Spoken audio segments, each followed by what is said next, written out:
lalapan ayam RM6. Dan ini gurame goreng sambal matah, which means sambal mentah ya, macam kerabu lah. Final night here, I'm just gonna try something special. Hujung minggu weekend, they have live band performing. Oh yeah.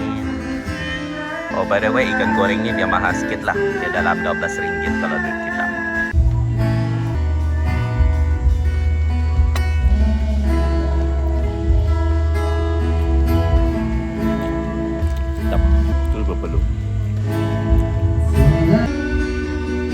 Okay guys, so hari ni tadi saya sudah settle lah my final 3 dives here. Tapi bukan di Telamben, dia orang bawa saya pergi Amed. Sebab company diving yang saya join ni, dia orang actually ada branch di Telamben and then also di Amed.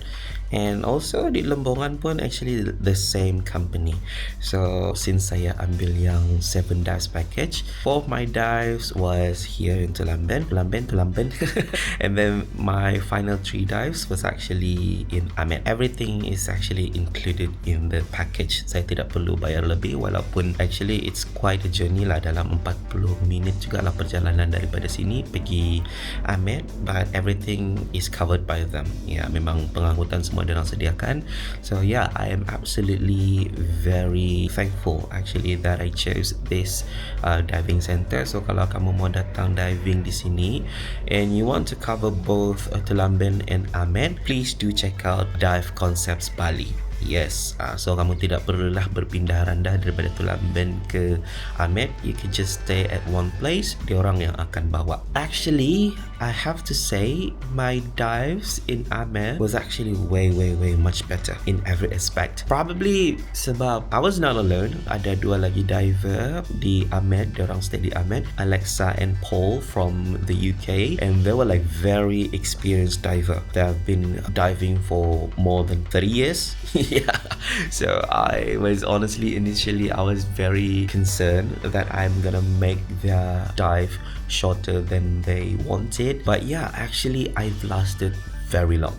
For all my 3 dives, I went more than 45 minutes. Yes, and one of it, my second dives in Amed, was actually 50 plus minutes. Yeah. The visibility was actually also better, especially in the first 2 places. First kami pergi pyramid, cantik juga. It was nice. The visibility actually was better than here in Telamben. And then the second dive was in Jemeluk wall. I was a bit nervous lah sebab it's a very deep wall, and obviously saya cuma open water sebab dia punya wall tu actually it goes down very deep. There are times I actually went a bit deeper than I should be sebab saya tidak sedar, and thankfully I have this watch. So yeah, it's very important you have a good watch, a dive comp, sebab this watch it gave me alerts when I went too deep. So yeah, I was like, oh, I'm going too far. I'm almost entering my no dive limit. So dia bagi tahu saya, okay, dia vibrate. So I was like, oh, okay, I'm getting too deep. So saya naik balik, saya ascend balik sikit-sikit. This is a dive com which is also a smartwatch by Garmin MK2S. Boleh tengok juga saya punya review tentang this watch. But yeah, Alexa and Paul only joined us for the first and the second dive, and then my third dive kami pergi Jemeluk Bay. It was nice as well, but it was not as good as the previous 2 dive sites that we went that morning. Tapi still okay lah, very good. The only issue for me was di Amed ni dia ada current. Kalau di Telamben ni tenang lah air dia.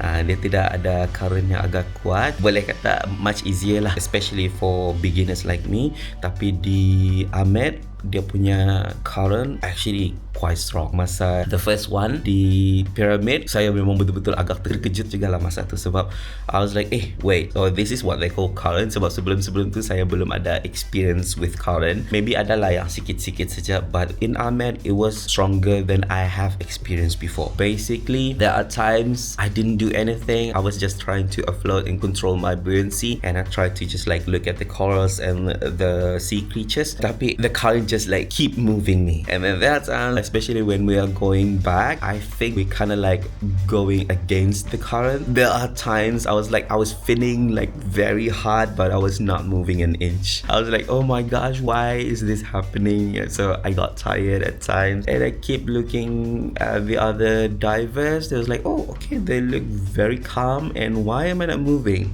It was a really good experience. And when I told this to my dive master, he actually told me kalau ada current and you feel like you are, macam susah bergerakan, it's actually better if you go lower to the ground.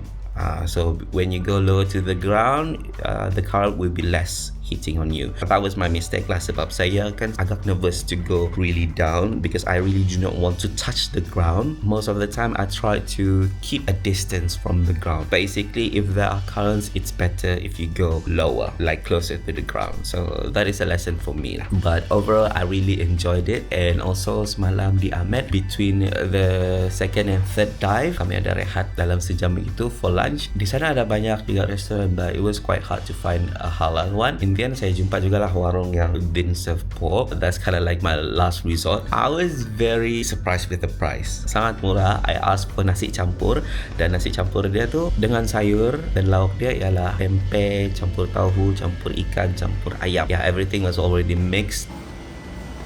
Guess what? How much was that rice? It's only 30,000 rupiah, 30,000 sahaja. It's very filling. Memang dia punya portion banyak. Saya memang betul-betul kenyang. Sekali dengan ice lemon tea, 5,000 standard price. So I only paid 35,000 rupiah. So obviously I got scammed here in Telamben. Be careful lah kalau kamu pergi warung. Esok saya akan check out. I guess that's it for now. See you tomorrow.